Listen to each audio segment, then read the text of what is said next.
Ayun na nga guys, kakagaling lang natin ng trabaho. Kailangan dapat pogi pa rin tayo, hindi tayo mukhang stress. Ayun na nga, pagpasok ko ng kwarto, napakalinis oh. Bumungad sa akin yung napakabangong downy na ginamit ng asawa ko sa paglalaba. Ayos na ayos yung kama, mamaya gugulihin ko din yan. Joke lang. Ay na nga yung mga sinampay na damit. Yan talagang pinakapaborito niyang bedsheet is si SpongeBob. Hindi ko siya nabutan sa loob ng kwarto, pero pagdating ko ng sala, ayun na nga. Nakapagluto at nakapaghanda na siya ng aming kakainin. Hinugasan na rin niya yung kanyang mga ginamit. Panigurado. Pagod na pagod talaga ang asawa ko ngayon. Ganyan po talagang ginagawa niya pagdating sa bahay. Talagang wife material na. Kilig na kilig talaga ako sa kanya. Ayan guys, nakikita niyo yung fried rice, mushroom soup, at saka yung mga piniritong talong, butter shrimp, corned beef, itlog, nilagang okra at saka talbos ng kamote. Lahat ng yan siya ang nagluto. Siyempre, hindi mawawala dyan yung paborito kong kape na gawa niya. Tinatawag ko itong Star Cup dahil ang Starbucks. Hindi halatang gutom na gutom ang asawa ko, nagkamay ng sarap ng kain, nakakainggit. Tapos sinausaw pa niya sa bagoong. Yummy. Siyempre hindi ako magpapatalo dyan. Diba, sumandok na ako, gutom na gutom din ako eh. Ganito yung gusto kong putahe, yung hindi ko nakikita sa trabaho kasi nakasawa na eh. Tignan nyo, nagtinidor pa. Hindi na lang magkamay. Akala mo naman talaga sosyalin. Nagitingin ka pa eh. Pero sa lahat ng mga niluto niya dito, pinaka-the-best yung corned beef na may patatas. Makakailang tumba ako dito ng kaldero. Tara guys, kain na tayo. Hindi ko na talaga mapigilan yung gutom ko guys. Yung mga panahon na yun, tuwang-tuwa talaga ako sa asawa ko kasi nga lahat ng gusto kong makain ay niluto niya kasi same pala din kami ng paboritong pagkain. Sawa na kayo sa mukha ko no? Ayan na, dalawa na kami para nakikita nyo kami kung paano kumain. Tingnan nyo, may lamang pa yung bibig ko pero gusto magpasubo sa asawa ko. Diba, gahaman? Dapat hindi lang ako. Sige, ikaw naman asawa ko. Ayan na, kumuha na ako ng talong. Sinausaw ko na sa toyo. Nilagyan ko ng kanin. Yan, piga-piga unti. Ayan na yung eroplano. Tingin-tingin-tingin-tingin-tingin nga.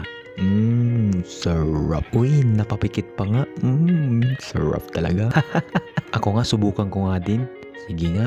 Yummy. Sarap talaga. Uy, napapikit din ako sa sobrang sarap. Uy, may pakis pa nga. A few moments later. Ayan na nga guys, busog na kami at saka ininom na rin niya yung Star Cup na paborito kong kape na gawa niya. Endorser. Ang sabi niya dito guys, busog na talaga siya. So yung mga natirang pagkain kakainin namin na hanggang pangatlong araw. Joke lang. Tulala ako sa sobrang sarap ng niluto ng asawa ko at uminom na rin ako ng Star Cup. Nalasap, bawat sangkap made by you. Diba? Ganitong oras talaga kami naglalambingan ng asawa ko. Pakinggan nyo kung ano yung conversation namin dito.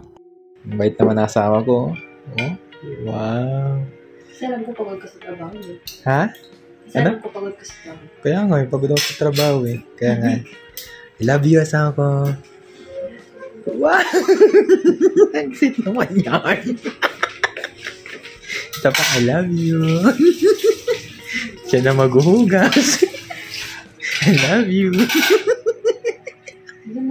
I love you na. Sige na, hugas na. Sige na, asawa ko. Sige na. Sige na, asawa ko. Okay. Wow, inaasikaso niya na. Wow, ang galing, oh. Wow. Inaasikaso niya na. Wow, galing. Sige na, bye-bye. Parang descriptive.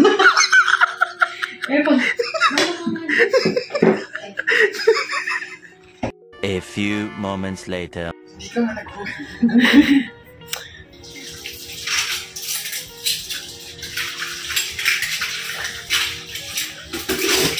Talaga.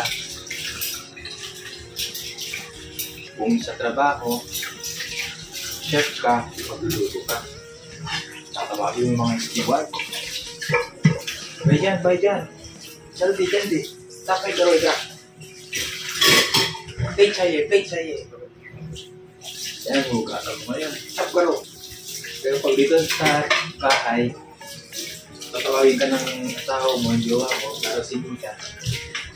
Maghugas ka doon. Tapos na ako magluto.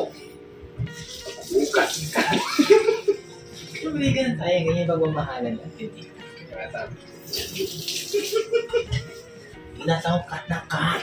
Ayan guys, maraming salamat sa panonood at pagsubaybay sa aming vlog na ito. Hanggang sa muli. Paalam!